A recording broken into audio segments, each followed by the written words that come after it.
As we've been discussing dynamic processors and dynamic range, you may have heard me throwing around terms like headroom and gain staging. Headroom is the amount by which the signal handling capabilities of an audio system can exceed the average working level of the system.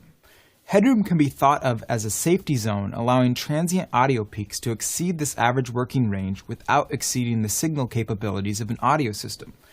Digital clipping, for example. Another way to think about this is to imagine the ceilings in your house.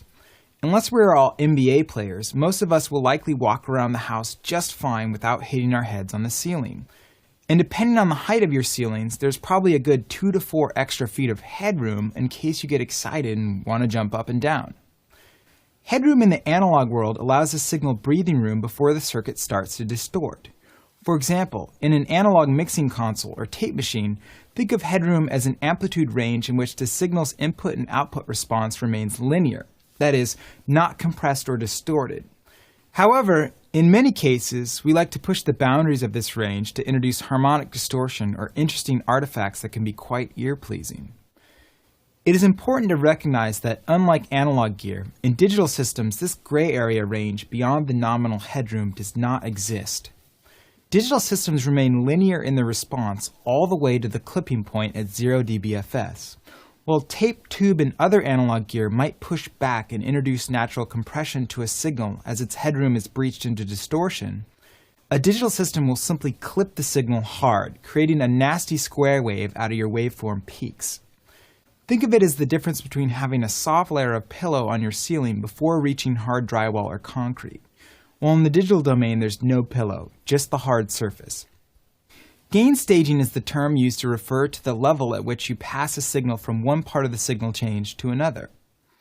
From plug-in to plug-in, from insert to mix bus, and so on.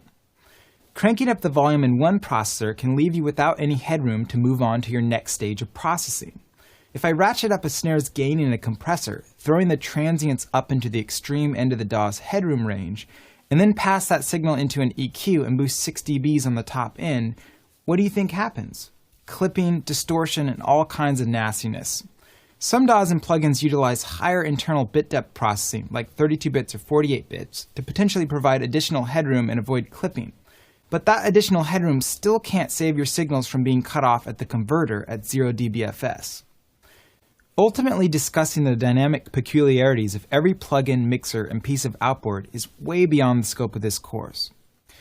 Take away from this the simple fact that level matters, and at some point in your mix there will be a finite amount of dynamic range and headroom that you have to respect. Digital distortion can be very audible, in which case you should immediately take action.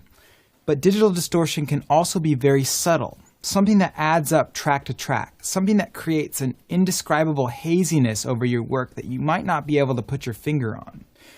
Manage your levels and I guarantee you your mixes will sound better for it.